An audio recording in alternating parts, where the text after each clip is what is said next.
بسم اللہ الرحمن الرحیم۔ السلام علیکم۔ آپ کا میزبان عامر شہزاد ایک نئی ویڈیو کے ساتھ آپ کی خدمت میں حاضر ہے۔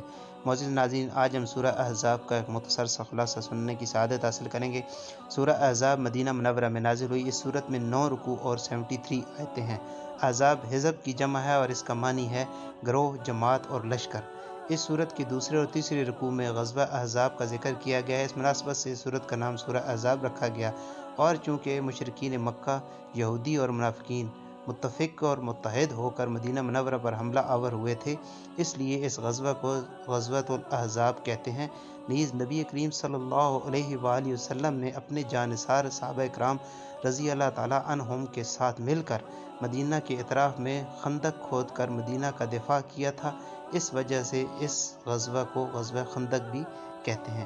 معزز ناظرین، اس صورت کا مرکزی مضمون یہ ہے کہ اس میں مسلمانوں کے لیے شرعی احکام بیان کیے گئے ہیں، اور اس میں یہ چیزیں بیان کی گئی ہیں۔ نمبر 1، اس صورت کی ابتدا میں حضور اقدس صلی اللہ علیہ وآلہ وسلم کو اللہ تعالیٰ کے خوف رکھنے پر قائم رہنے، کفار اور منافقین کی پیروی سے بچنے، اللہ تعالیٰ کی وحی کی پیروی کرتے رہنے اور اللہ تعالیٰ پر توکل کرتے رہنے کا حکم دیا گیا۔ نمبر 2، یہ بتایا گیا کہ دین و دنیا کے تمام امور میں نبی کریم صلی اللہ علیہ وآلہ وسلم کا حکم سب مسلمانوں پر نافذ ہے، اور حضور اقدس صلی اللہ تعالیٰ علیہ وآلہ وسلم کی ازواج مطہرات تعظیم اور حرمت میں مسلمانوں کی مائیں ہیں، اور جس طرح اپنی ماں سے نکاح حرام ہے، اسی طرح ان سے بھی نکاح کرنا حرام ہے۔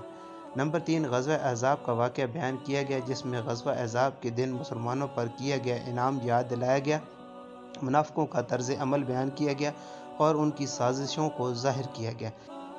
نمبر 4، حضور پر نور صلی اللہ تعالیٰ علیہ وآلہ وسلم کی ازواج مطہرات کو چند احکام دیے گئے، نیز پردے کے متعدد احکام بیان فرمائے گئے۔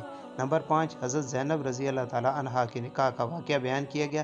نمبر 6، مسلمانوں کو کثرت سے اللہ تعالیٰ کا ذکر کرنے کا حکم دیا گیا، ان پر اللہ تعالیٰ کے مہربان ہونے اور ان کے لیے عزت کا ثواب تیار ہونے کی بشارت دی گئی ہے۔ نمبر 7، تاجدار رسالت صلی اللہ علیہ وآلہ وسلم کے اوصاف بیان کیے گئے اور ان کی تعظیم کے بارے میں مسلمانوں کو ہدایت دی گئی ہے۔ نمبر 8، مزید یہ شرعی احکام بیان کیے گئے ہیں۔ نمبر 1، بیوی کو ماں جیسا کہہ دینے کا حکم۔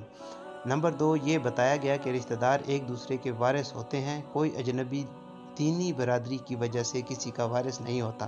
نمبر 3، کسی کو منہ بولا بیٹا بنا لینے کا حکم۔ نمبر 4، نکاح کے بعد بیوی کو ہاتھ لگائے بغیر طلاق دینے کا حکم۔ نمبر 5، مسلمان عورتوں کو پردہ کا حکم۔ معزز ناظرین، اللہ پاک ہمیں بھی قرآن کریم کو پڑھنے، اس کو سمجھنے اور اس پر عمل کی توفیق عطا فرمائے۔ اور معزز ناظرین، میری آپ سے گزارش ہے کہ سورہ احزاب کو ایک دفعہ ترجمہ اور اس کا تفسیر لازمی پڑھیں۔ اس میں بہت ہی شرعی احکام بیان کیے گئے جو آپ کو دین اور دنیا دونوں میں بہت زیادہ فائدہ دیں گی۔ آج کی ویڈیو اگر آپ کو اچھی لگی ہے تو اس کو لائک کریں اور دوسروں کے ساتھ شیئر کریں، اور ہمارا چینل اسلام کا نور سبسکرائب کریں۔ ملتے ہیں نیکسٹ ویڈیو میں، تب تک کے لیے اپنا اور اپنے ارد گرد کے لوگوں کا بہت سارا خیال رکھیں۔ اللہ حافظ۔